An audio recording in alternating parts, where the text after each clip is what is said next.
passé de la fameuse TIPP. Ce que l'on fait, nous, actuellement, est tout à fait interdit par rapport à la loi française. Mais par rapport à la loi européenne qui est supranationale, il faut savoir que les huiles végétales pures sont reconnues en tant que biocarburants et même une directive leur permet l'exonération, évidemment, de TIPP dès ces huiles végétales pures. Nous avons toujours refusé de payer cette TIPP puisque la taxe intérieure sur les produits pétroliers, c'est ce que ça signifie, nous sommes des huiles végétales pures. Donc nous ne sommes pas soumis à la fameuse TIPP parce qu'à partir de là, on peut taxer la TIPP sur n'importe quoi. Donc on a toujours refusé, sauf qu'il nous a mis en procès. Et depuis 1997, nous sommes en procédure avec l'État français. Nous avons été au tribunal de simple police. Nous avons été en cour d'appel. Nous avons été en cassation. La cassation, ils ont refusé évidemment notre recours. Et nous, on a été directement faire une demande via la Cour européenne des droits de l'homme. Malheureusement, le dossier qu'on a transmis à la Cour européenne des droits de l'homme, on l'a transmis en tant qu'entreprise, il fallait le transmettre en tant qu'individu. Donc ça a été refusé. Et le temps qu'on renvoyait un autre dossier, la date évidemment a été logiquement passée. Donc on s'est servi de cette procédure pour informer au niveau médiatique et d'essayer de faire comprendre aux individus qu'il y a des potentialités en dehors des industriels et qu'il faut défendre évidemment le milieu agricole. C'est ce que l'on fait. Quand le pot de fer est en train de défendre des choses qui sont indéfendables, le pot de fer est quand même embêté, il commence à rouiller un petit peu. On ne peut pas dire on veut de l'énergie renouvelable, mais on ne veut surtout pas que des fins fous comme je peux l'être, des agriculteurs s'y mettent. C'est difficile à tenir comme position. Les consommateurs, quand ils viennent, c'est pas la notion des douanes qu'ils ont peur, c'est l'État. L'État qui est un État jacobin, qui est monopolistique, qui est là, qui est... Et puis aussi en même temps, quelque part, souvent, c'est par rapport aux pétroliers. Ils veulent faire maintenant la pige aux pétroliers. C'est pas directement, obligatoirement l'État. La pige aux pétroliers, ça signifie que s'ils peuvent soustraire un revenu aux pétroliers, c'est une démarche qu'ils font, une partie de ces gens-là. On n'essaye pas du tout de faire ça à la sauvette. Je règle par chèque, il y a des traces de nos transactions. J'en parle autour de moi, j'essaye de diffuser l'idée. C'est vrai qu'il y a des empêcheurs de tourner en rond. On voit bien ce qui s'est passé avec la communauté de communes du Villeneuvois, où le préfet a demandé l'arrêt de l'expérience. Donc il y a quand même des gens encore qui essayent de faire le blocage. Il y a aussi une guerre médiatique qui se passe, avec des messages qui sont passés à la télé. Mais c'est vrai qu'il y a des gens qui essayent d'empêcher l'huile végétale pure de se développer en tant que carburant alternatif. Les huiles végétales brutes utilisées comme carburant n'intéressent pas que les particuliers. C'est ainsi que depuis 2 ans, la communauté de communes du Villeneuvois, dans le Lot, fait rouler son parc automobile avec une huile produite dans la région. Mais là aussi, la justice ne l'entend pas de cette façon. C'est un camion qui roule avec un mélange de 30% d'huile végétale pure de tournesol qui est additionné avec du gasoil. Aujourd'hui, ce poids lourd roule depuis à peu près 1 an avec ce mélange et ça donne, il n'y a aucun souci mécanique et aucun souci tout court. Les poids lourds à 30% n'ont subi aucune modification d'aucune sorte. On a des poids lourds qui roulent à 100% pour lesquels on a adapté un kit de préchauffage mais qui ne touche pas la structure du moteur, qui permet simplement de démarrer au gasoil et de basculer ensuite sur l'huile pure à proprement parler. On se fournit chez un agriculteur qui nous assure la prestation de pressage et qui nous fournit après de l'huile pure de tournesol. On a des résultats tout à fait conformes aux normes françaises en matière de pollution et on est en dessous des normes en ce qui concerne les gaz à effet de serre. Pour nous, les projections financières qu'on a fait sur notre parc complet de 42 véhicules seraient de l'ordre de 60 000 € économisés tous les ans. Donc c'est quand même très important pour une collectivité comme la nôtre. Aujourd'hui, il y a plus de 80 collectivités locales qui sont venues nous visiter, qui est regroupée outre des élus, des agriculteurs, des techniciens qui assurent la maintenance des poids lourds dans les collectivités locales.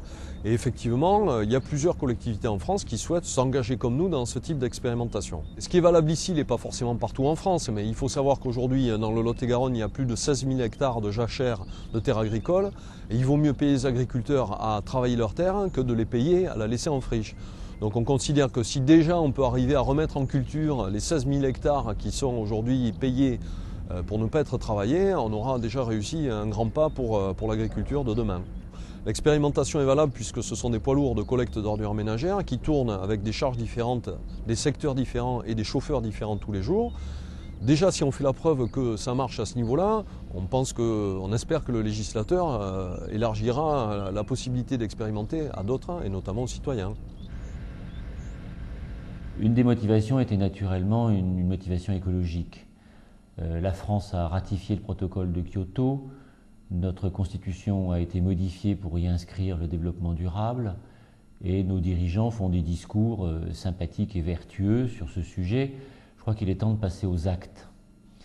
Or, une directive communautaire de 2003 permet l'utilisation de biocarburants et notre pays tardant, c'est le moins qu'on puisse dire, à suivre l'exemple de l'Allemagne par exemple, je crois que c'est finalement la mission, le devoir, le rôle des collectivités locales que de s'y mettre et de montrer que ça marche. Donc une motivation écologique incontestable. Plus le prix du pétrole monte, plus les compagnies pétrolières s'enrichissent et plus l'État s'enrichit. L'année dernière, le seul groupe Total a réalisé un profit de 12 milliards d'euros, rien que pour l'année dernière. Nous sommes dans un territoire rural qui souffre beaucoup sur le plan économique. Et si l'agriculture doit garder sa fonction première, qui est une fonction nourricière, je crois qu'il faut permettre aux territoires ruraux de se diversifier, d'avoir d'autres activités économiques. Et à cet égard, les carburants verts me semblent être une piste particulièrement intéressante. Donc en attendant, un compromis est trouvé et nous nous sommes placés sous l'empire, la protection d'un article de la loi de décentralisation, dite loi Raffarin, qui ouvre le droit aux collectivités locales d'expérimenter. Alors nous expérimentons.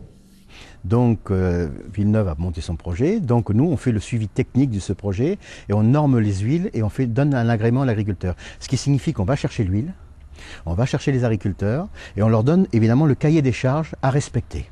Ces cahiers des charges, ils s'engagent à le respecter et à partir de là, ils fournissent évidemment de l'huile évidemment aux communautés de communes et nous, on fait le suivi aussi au niveau mécanique, ce qui signifie qu'on fait les prélèvements au niveau du tuyau d'échappement, à savoir si c'est compatible par rapport aux normes de rejet, et aussi en même temps au niveau des huiles de lubrification, savoir évidemment si l'évolution de ces huiles de lubrification, donc on analyse ces huiles de lubrification et on fait un suivi mécanique aussi en même temps. Quand vous avez une petite panne, on fait un suivi mécanique.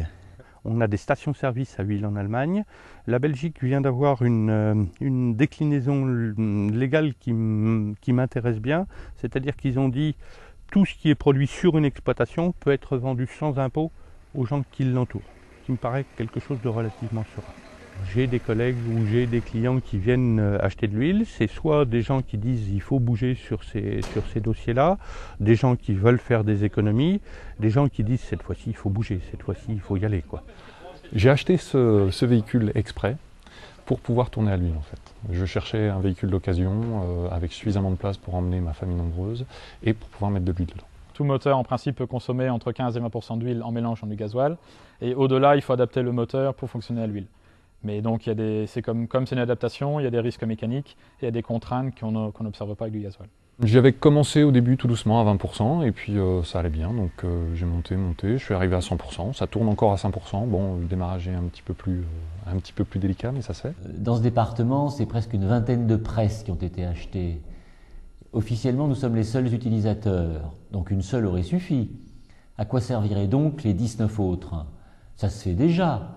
Des particuliers vont déjà se fournir chez les agriculteurs, en toute clandestinité naturellement, mais ça se fait déjà. Pourquoi? Parce que l'intérêt économique des particuliers comme des producteurs, c'est évidemment d'utiliser ce biocarburant qui fonctionne parfaitement bien.